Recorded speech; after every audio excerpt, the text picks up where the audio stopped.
Hi there, my name is Steve Gearhart, and as always, this is the Unagi Observer. We're going to do an anime review called The First Squad. It is a Japanese/Russian anime. You heard that correctly.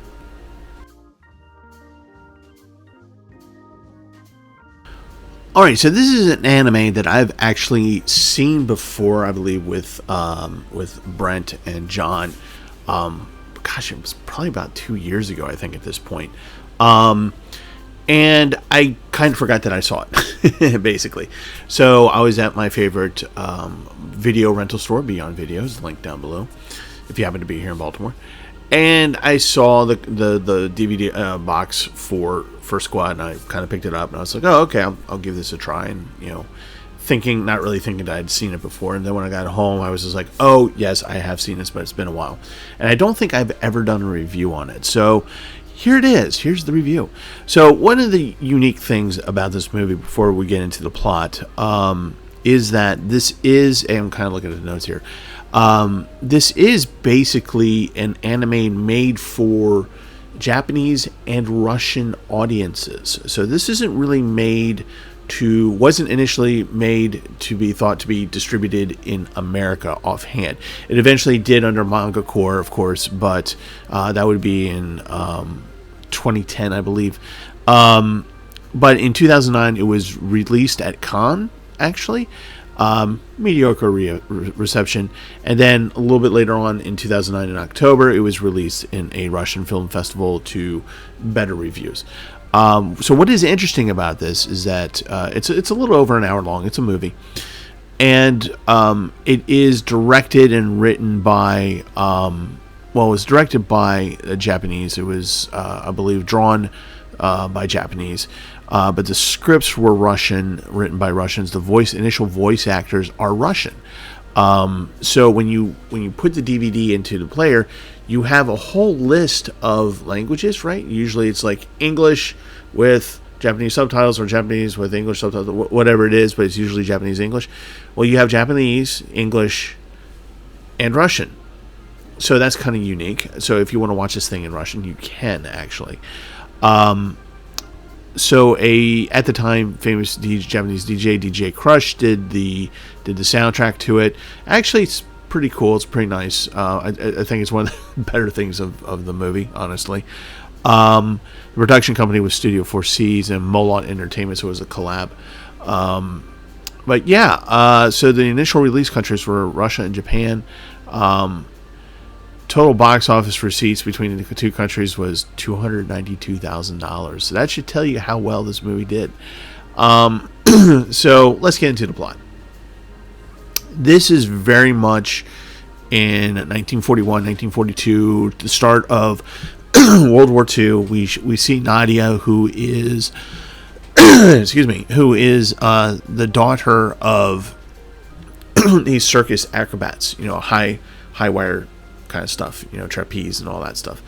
And she joins the young Octobers. They have the white shirts and the red handkerchiefs.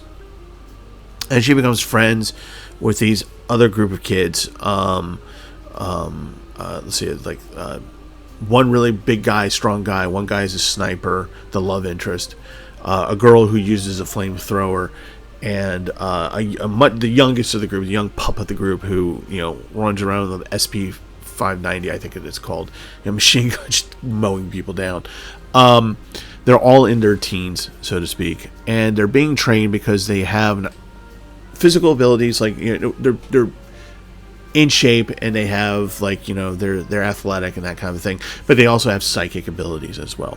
Nothing major. It's more like ESP and stuff like that. No telekinesis or anything. So you have this vision of that real quick, and then it goes into her in the back of a truck looking forlorn, and these other people in the truck are looking at her, and they're just like, dude, she's crazy. They know she's psychic, right? And they're going around. They're kind of like the Soviet equivalent of the USO, and they're trying to keep up troop morale. And so they blindfold her, and part of her shtick is to, people go, "Who am I?" She says their name because she's psychic, right? And so this one dude gets up and goes, "How much longer do I have left to live?" And then she takes the blindfold off and she sees all the soldiers, everyone around her, as dead people, right? And it's just like, oh, pretty much not long. And then that's when the Stukas come in, the German Nazi Stukas come in and start bombing everything. Everyone dies and she gets knocked unconscious, whatever. And she is taken to a field hospital and then picked up by Secret Division 6. And she's taken back there. As she's being taken, she's on the cusp of dying. And so in her mind, she goes into this movie theater and she's seeing her life unfold. So we get more of the story of she and her friends and how they die. So her love interest gives her a kiss before saying, I'm going to come back for you. Of course, they never do. They're executed by the SS. And she is hiding in a treehouse they all made together. So then they cuts back to Division 6, and they put her in this weird machine where she can go to the land of the dead to figure out what's going on, because they are able to detect supernatural things going on in Germany. And then we cut to Germany, and it's the Nazis and, you know, the Thule Society are trying to bring back a famous German crusader, evil German crusader with a magic blade, to come back to help them fight and beat the Russians on the Eastern Front. And you get the idea. She has to go back to the land of the dead, recruit her dead friends, and they come back and fight in, you know, the real world, blah, blah, blah, blah, blah, blah. If it sounds like I'm not impressed, it's because I'm not. It's not... There are very few horrible things in the world like that where I would just go, don't take it, don't waste your time. And this is not one of them. You know, it's if you want to watch something on a lark, make a drinking game out of it or something, whatever. Then First Squad, Moment of Truth, I think is the full title. It's kind of interesting to watch in certain respects. If you're a historic, if you're into history, like if you're a history geek like me, it'll be kind of interesting to see how this Japanese-Russian collab presents the Soviet Union, and particularly communism, in a very good light. It's kind of weird.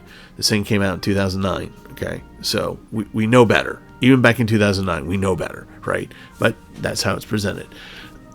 And some of the animation is early CGI kind of stuff. Not bad. It just didn't mesh well with the 2D. Speaking of the 2D, you'll watch this and you'll go, is this really anime? Because there's not a whole lot of anime styles in this movie. It's present, it's there, it's obvious, but it kind of goes back and forth between that and a, I don't want to say normal animation, but different animation type of style of animation. So it is, while it is an anime, it is sort of just barely an anime. So should you watch this?